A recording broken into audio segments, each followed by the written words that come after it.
Hi guys, my name is Andres. I'm a content creator and lead editor at the media company that I work for. And today I want to show you guys how to get a nice color grade without damaging the skin tones. Let's jump in.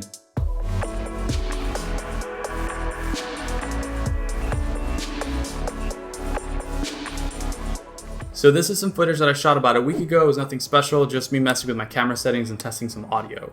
So the first thing you're going to want to do is go to this corrections panel. And what I like to do is actually color with color curves.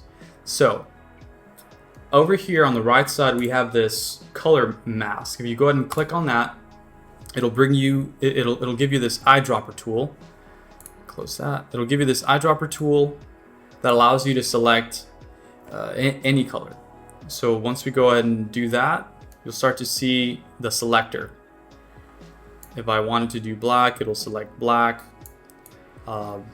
Silver, that kind of thing. So I'm gonna go ahead and actually make this a little bit bigger, just a little small. So I want to work with my skin tones first. So select my skin tones. Now this might take a little bit of practice simply because it can be tricky nailing it, but once you do, it's the best thing you could have done. All right, so here's pretty good. I want to look at my mask. Click mask and you can really see what's all being selected. Now all this on the side is just noise that I don't want on my footage. So we're gonna keep tweaking this selection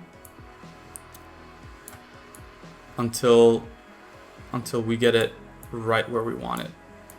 We're going to adjust the colors using the HSL.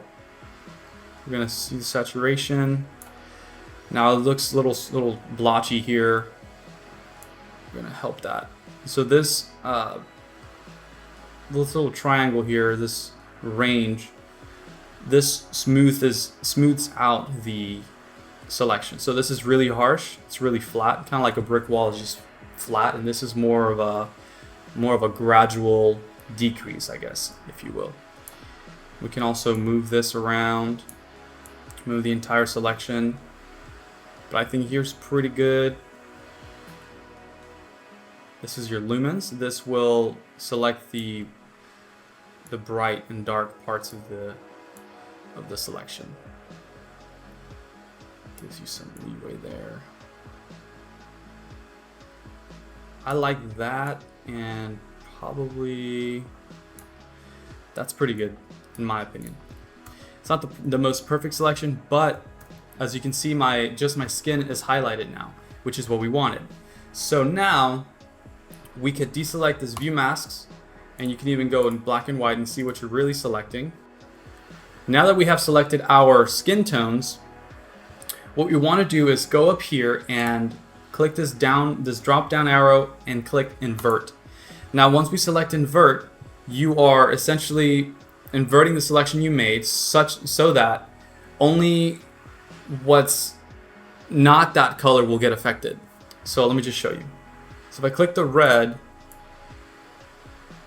I start bringing down the red, but my face still stays the same. I'll bring down this blue, maybe increase the red. Just showing you some extreme examples here.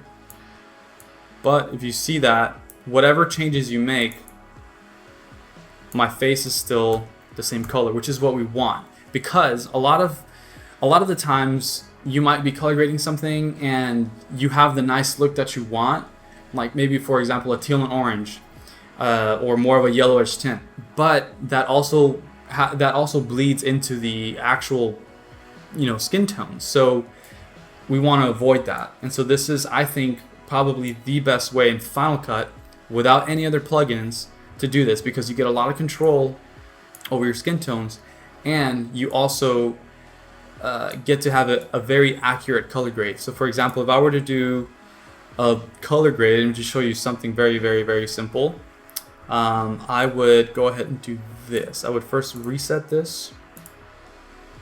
So now that we have my selection, I can Command V or Command C, Shift Command V, paste the color curve.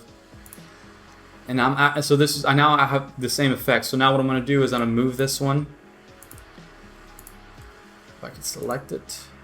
I'm gonna make this one the inversion, right? And now what we can do is color my skin tone, color my skin, as you can see that.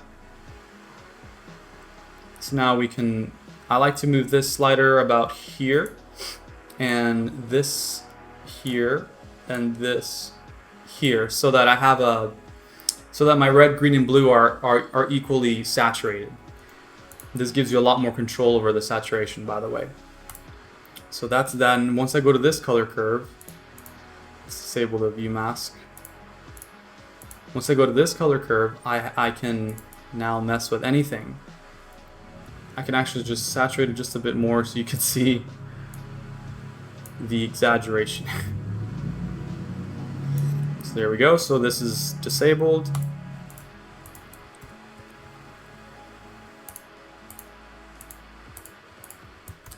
So there you have it. That is how I achieve a nice color grade while still keeping perfect skin tones. Don't forget to subscribe, like, leave a comment, any questions you might have, and I'll see you next time.